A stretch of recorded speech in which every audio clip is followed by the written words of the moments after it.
Senhora Presidente, senhoras vereadores,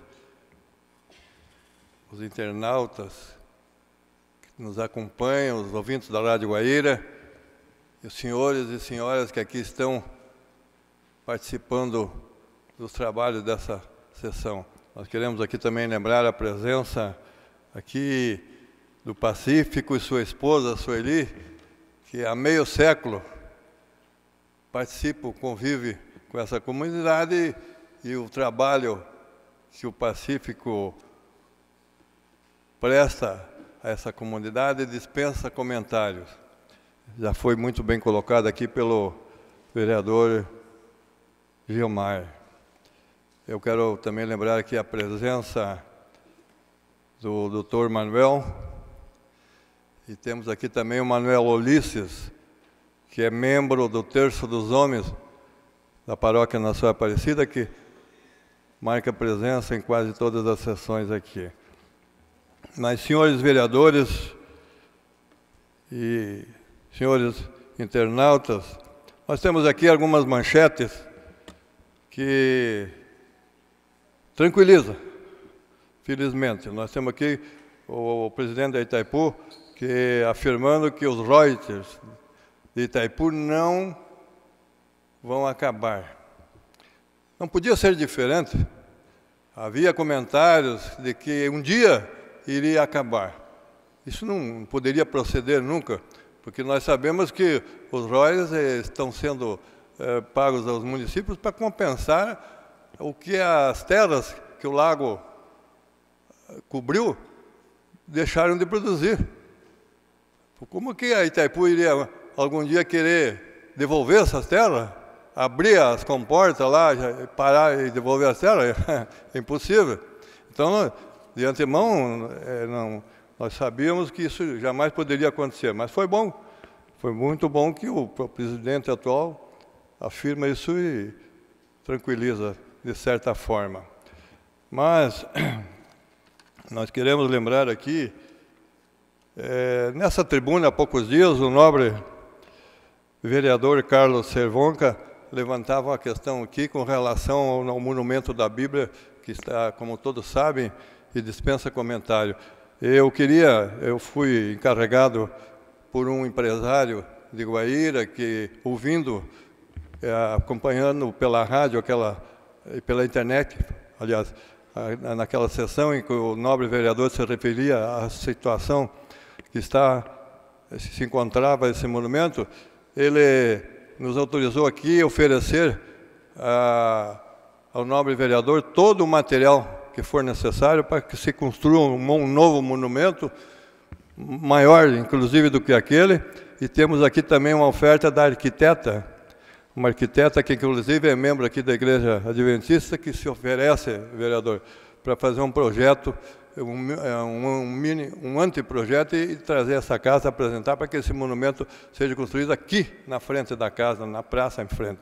Então, essa é uma oferta do presidente. Mas agora, entrando aqui na casa, fomos sabedores de que a prefeitura parece que iniciou os trabalhos, né? Vamos aguardar para que isso aconteça. Mas eu também quero lembrar aqui que os nossos colegas vereadores, o Alessio, o Gilmar, enfim, todos aqui estão preocupados com a nossa malha asfáltica, que realmente, essa malha asfáltica é muito antiga. Aquele trecho ali em frente à galeria do Pacífico, para nós chegarmos ali, se não for executada aquela obra de recuperação, vamos ter que usar essas motos de trilha, para poder pular aqueles buracos ali. Então, realmente, a situação é preocupante. Eu até na administração passada, a gente lembrava o prefeito da época que esse trabalho teria que ser feito com mão de obra própria do município, não através de prestadores de serviço, porque se fizer de mão de obra própria, com os mesmos valores, nós conseguimos fazer mais do que o dobro, do que através de empreiteiras. E o prefeito a administração passada executou várias obras realmente com mão de obra municipal, própria. Mas eu queria, aqui agora, senhora presidente, nós tivemos aí essa semana dois momentos que, principalmente um deles, deverá marcar a história administrativa e política desse país. No primeiro momento, foi tranquilizador, quando o IBGE anunciava que a economia já estava dando sinais de recuperação, de investimentos, em geração de emprego, a inflação em queda, o dólar sob controle, enfim, esse foi o primeiro momento até na quarta-feira. Mas, infelizmente, o segundo momento foi terrível. Foi após a delação dos irmãos Batista, da JBS. A partir dali, explodiu uma bomba que continua explodindo nos meios políticos e administrativos do país. E daqui para frente, senhores, só Deus poderá saber o que irá acontecer. Nessa tribuna, há menos de um ano, nós lembrávamos, naquela época, que de acordo com a situação que estava se desenvolvendo com relação à administração do país, nós lembrávamos que ia chegar uma hora que ia ser difícil encontrar alguém que estivesse participando da administração e que não tivesse envolvido em corrupção. Naquele momento, parece que nós estávamos profetizando, infelizmente. Eu diria até que para o bem do país, que para o menos ruim desse país, desse momento, seria importante que essa equipe que está aí administrando o país continuasse para completar esses 18 anos que faltam de administração. Seria desastroso se tivesse que se fazer uma eleição através, é claro, cumprindo a determinação da Constituição, através dos deputados, escolher uma outra equipe para começar a se instalar e administrar. Seria horrível.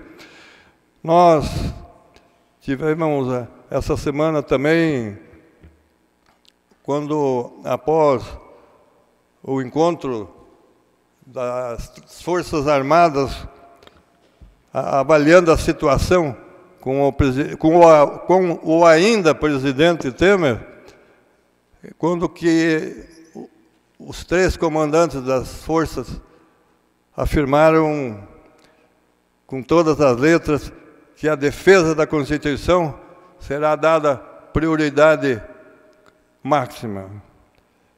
Nós, após essa afirmação, nós tivemos também uma nota divulgada ao país pela ministra, a ministra Carmen Lúcia, do Supremo Tribunal Federal, que afirmou: o país sempre vai sobreviver, porque o país é o povo.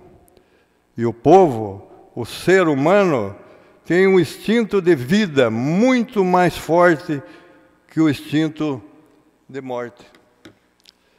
Nós não temos dúvida que essa crise que assola o país, se nós consultarmos a história, ela irá mostrar que é a maior de todos os tempos, essa crise econômica, política e principalmente moral. Porém, senhores vereadores, nós não podemos ser pessimistas. Vamos nos ater ao que recomenda aquele provérbio chinês que recomenda que é preferível acender uma vela do que amaldiçoar a escuridão. A esperança é que o país, como muito bem afirmou a ministra, é o povo. E este povo, senhora presidente, eu gostaria de ter mais um minuto. A esperança é que este povo... Mais um minuto, vereador. Que o povo brasileiro possui um capital humano, possui uma capacidade humana que, com certeza, muitos países gostariam de ter. Vamos fazer a nossa parte. Vamos, como temos dito sempre, imitar o beija-flor.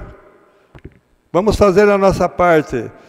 E de nada melhor de que nós, aqui nesse recanto, que representa uma gota d'água para esse país, mas vamos aqui procurar fazer a nossa parte, pedindo a Ele, pedindo a Deus, que também é brasileiro, para que através da intercessão de Nossa Senhora Aparecida. Senhora Presidente, senhores, senhoras vereadores, eu queria me referir aqui sobre, como já nos referimos anteriormente, sobre a necessidade da recuperação da malha asfáltica, como todos os senhores vereadores aqui se preocupam. Eu queria lembrar que sábado nós, sintonizando a Rádio Guaíra, nós ouvimos uma entrevista com o prefeito, Heraldo Trento, e exatamente quando foi dirigida uma pergunta sobre a recuperação asfáltica da cidade.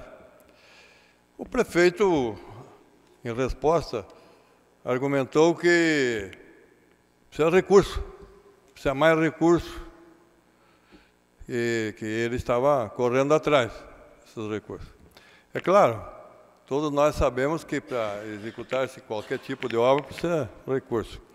Mas nós queremos lembrar que a arrecadação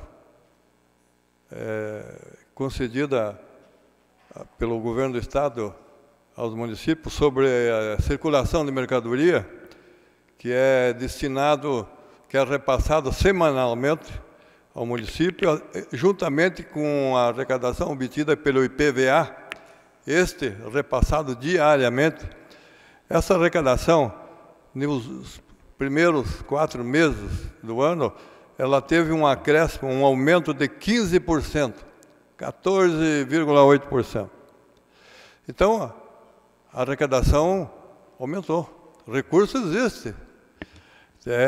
Como dissemos anteriormente, que é necessário que esses recursos sejam aplicados de uma maneira que se possa fazer o maior volume possível de obras com menos recursos. Ou seja, a malha asfáltica, se não for, como foi dito aqui pelos senhores vereadores, se não for socorrido de imediato, o custo futuramente vai ser muito maior, porque vai acabar.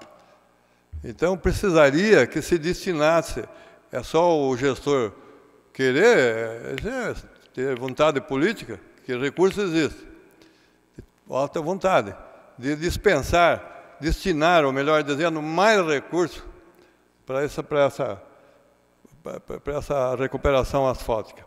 Porque o visual da cidade, a cidade aqui na fronteira, é uma cidade que vamos admitir que também turística, o asfalto todo esburaqueado aí, os turistas, os visitantes levarão uma imagem não boa desse município. Então, é necessário que se invista mais. A verdade é essa, se não investir, nada vai acontecer.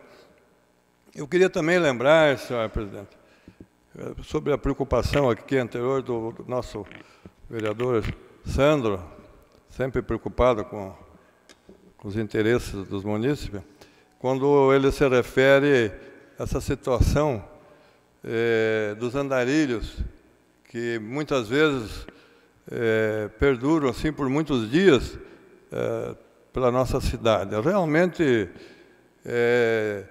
se nós olharmos por um ângulo, eles proporcionam, geram uma imagem assim que não satisfaz à primeira vista.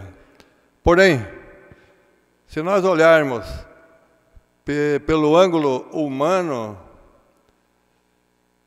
esses farrapos humanos, que nós chamamos de andarilhos, são humanos. E por isso terão que ser tratados como tal. Mas quem tem que se preocupar primeiramente com essa situação é o gestor, é quem se propõe a administrar a cidade sobre a compensação de um salário. Ele tem que procurar dar atenção a todos os sentidos. Eles têm que procurar resolver, amenizar, ou menos, problemas sociais como esses. E o prefeito, através da Secretaria, é claro, de Ação Social, tem que procurar um meio de... Mais um minuto, vereador. O prefeito tem que procurar uma maneira de abrigar esse povo, para que eles não fiquem expostos aí ao público, mas que tenham um lugar, um abrigo, para colocá-los até encaminhá-los ao seu destino.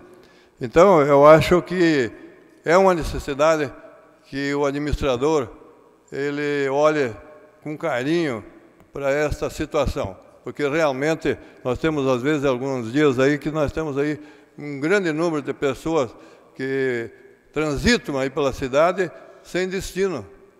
E é uma função, é um dever do administrador, através da Secretaria Social, de Ação Social, providenciar um meio de resolver esse problema. Não tem outra maneira. Né? Então, é o que eu queria dizer aqui, senhor presidente, senhores vereadores, sobre essa situação. Porque